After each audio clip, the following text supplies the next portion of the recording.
Hello साथीहरू, welcome back अनि नमस्ते। स्वागत छ तपाईँहरूलाई नेपाली ब्लगर युट्युब च्यानलमा। साथीहरू, म चाहिँ मेरो पहिलो ब्लग भिडियो लिएर आइसकेको छु र भिडियो हेरेर भिडियोलाई लाइक र च्यानललाई सब्सक्राइब गरिदिनु होला। साथीहरू, हाम्रो यात्रा चाहिँ सुरु हुन्छ कुल्लुको बजुरा भन्ने ठाउँदेखि। हामी चाहिँ साथीहरू आज जाँदैछौँ पराशर ऋषितर्फ। यो चाहिँ मन्डी जिल्लाको एकदमै प्रसिद्ध मन्दिर पराशर ऋषिको मन्दिर। यो चाहिँ साथीहरू बजुरा भन्दा अगाडिको दृश्य हो। यो चाहिँ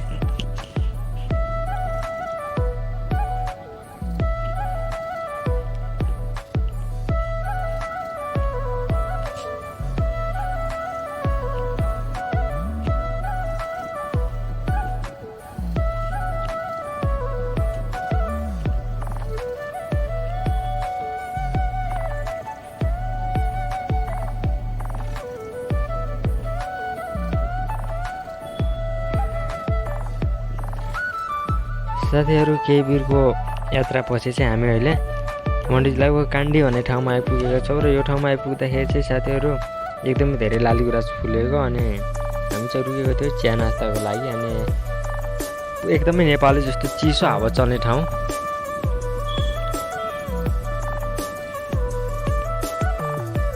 साथीहरू, हामी चाहिँ हिजो राति आएर यो कटोला भन्ने ठाउँमा बसेका थियौँ, मन्डी जिल्लाको कटोला भन्ने ठाउँमा। र अब चाहिँ बिहान भइसक्यो र हामी चाहिँ अब एकछिनपछि नुहाइसकेर चाहिँ पराशर ऋषिको मन्दिरतर्फ जानेछौँ। यो ठाउँ चाहिँ एकदमै सुन्दर साथीहरू, स्वच्छ हावा चलिरहने। साथीहरू तपाईँले देखाउने चाहिँ एकछिनपछि अब एकदमै शान्त वातावरणसँगको साथीहरू देख्न सक्नुहुन्छ यो ठाउँ। अनि अब हामी चाहिँ साथीहरू एकछिनपछि नुहाइसकेर चाहिँ तयार भएर चाहिँ मन्दिरतर्फ जानेछौँ। र अब म तपाईँले देखाउनु चाहिँ एकैचोटि मन्दिर पुगेपछि साथीहरू। फाइनली साथीहरू, अब हामी चाहिँ तयार भइसकेका छौँ मन्दिरतर्फ जानको लागि। अब हामी चाहिँ लगभग यहाँको 1-1.5 घन्टा पछि चाहिँ मन्दिर पुग्छौँ होला यहाँदेखि साथीहरू, पराशर ऋषिको मन्दिर।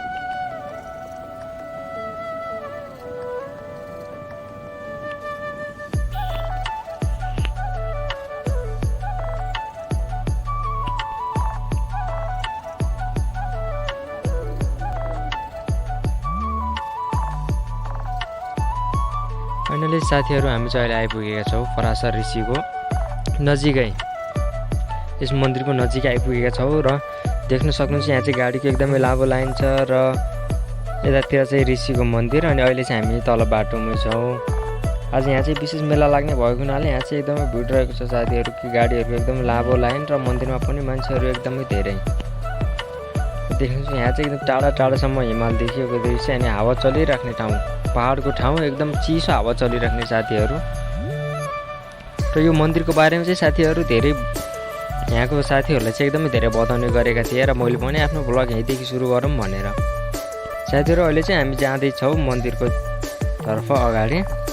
जस्तो केही व्यक्तिहरू चाहिँ यहाँ क्याम्पिङ लगाएर पनि पहिले नै आएर बसिसकेका थिए र यो ठाउँ क्याम्पिङ गर्नको लागि पनि एकदमै प्रसिद्ध छ साथीहरू। विदेशी अनि यहाँ आउनेहरूले साउथदेखि दिल्लीदेखि आउनेहरू पनि क्याम्पिङ गरेर चाहिँ बसेका हुन्छन् यहाँ साथीहरू। देख्न सक्नुहुन्छ एकदमै उचाइमा।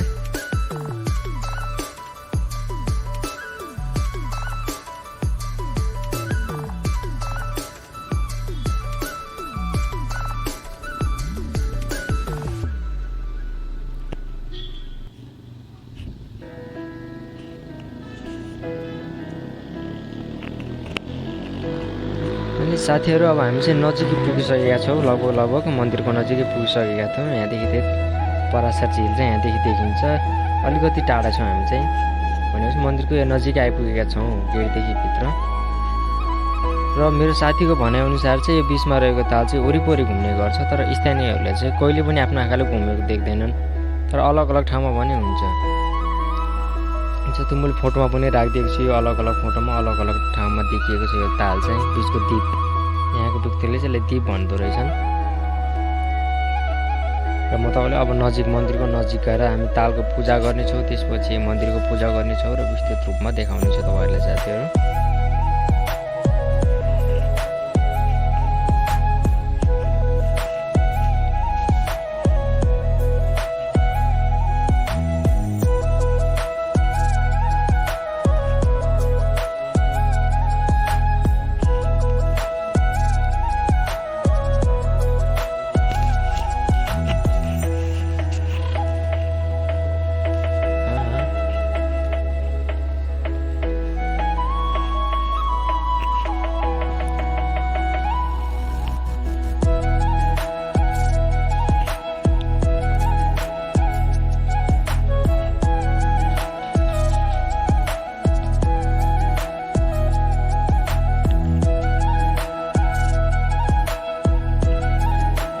साथीहरू अब चाहिँ हामी चाहिँ मन्दिरको लगभग नजिकैतिर पुगिसकेको छौँ भित्र। यो चाहिँ बाहिरी यो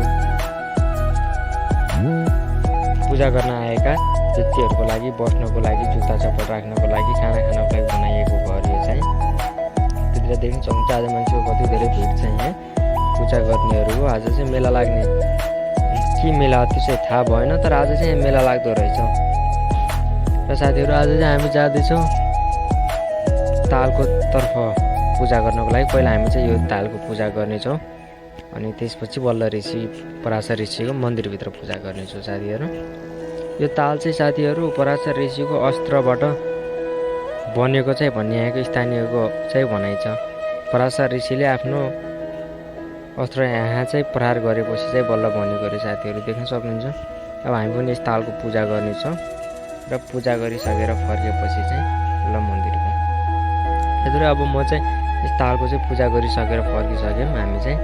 अनि अब हामी जाँदैछौँ पराशर ऋषिको मन्दिरमा पूजा गर्नको लागि। अहिले चाहिँ मुख्य मन्दिरमा जानको लागि यहाँ चाहिँ पहिले ताल पूजा गर्नु पर्दो रहेछ अनि त्यसपछि बल्ल ऋषिको मन्दिर पूजा गर्नु पर्दो रहेछ साथीहरू। र साथीहरू यो मन्दिर चाहिँ एकदम यहाँको के भन्दो रहेछ भने 13-14 शताब्दीमा बनेको र एउटै सिङ्गो रुखको काठबाट बनेको चाहिँ यो मन्दिर छ भनेर चाहिँ भन्दै हुनुहुन्थ्यो एकजनाले।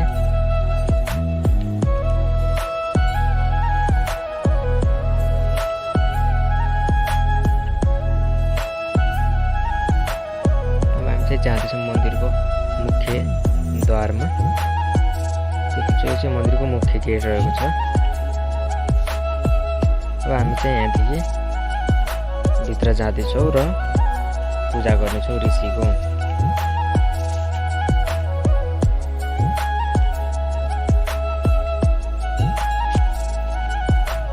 साथीहरू यो चाहिँ मुख्य गेट र यहाँ चाहिँ श्रद्धालुहरूको लागि चाहिँ केही नोटिस पनि राखिएको रहेछ साइडमा। म तपाईँले देखाउँछु जुम गरेर साथीहरू। अब हामी चाहिँ भित्र आइसक्यौँ मन्दिरको पूजाको लागि मुख्य गेटदेखि।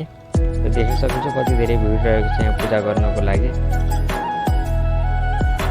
र साथीहरू मैले चाहिँ यहाँ नेपाली 50 को नोट चलाउँदैछु साथीहरू। र यहाँको पुजारीले पनि एकछिन छक्क परेका थिए कि यो कहाँको नोट हो भनेर। तपाईँ देख्न सक्नुहुन्छ एकछिन पुजारी छक्क परेको मलाई हेरेको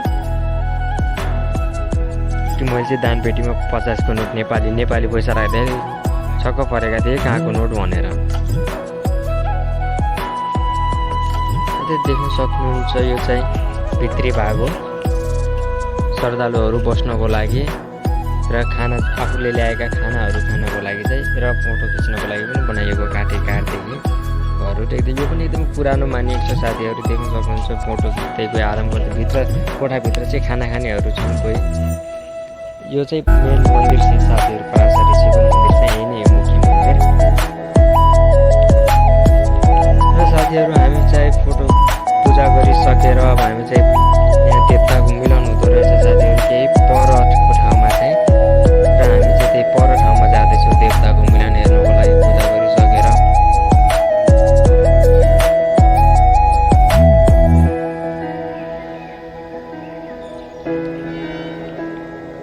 तपाईँले एकैछिनमा देखाउने छ साथीहरू देवताको मिलन कस्तो हुँदो रहेछ के हुँदो रहेछ भनेर। साथी हाम्रो नेपालमा त्यस्तो मैले खासै देखेको थिएन।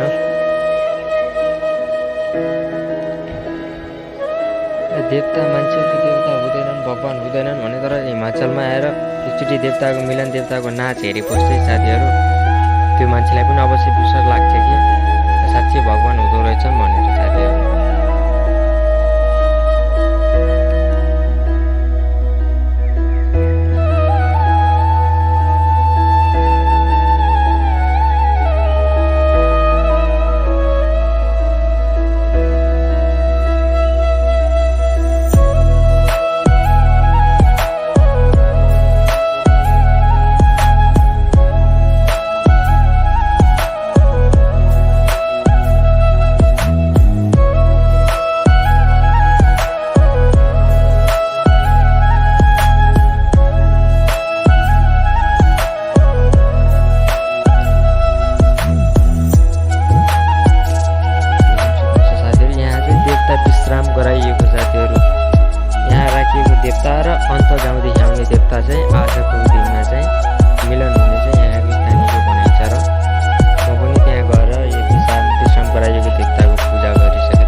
साथीहरू। यहाँ चाहिँ एकतिरदेखि ल्याएर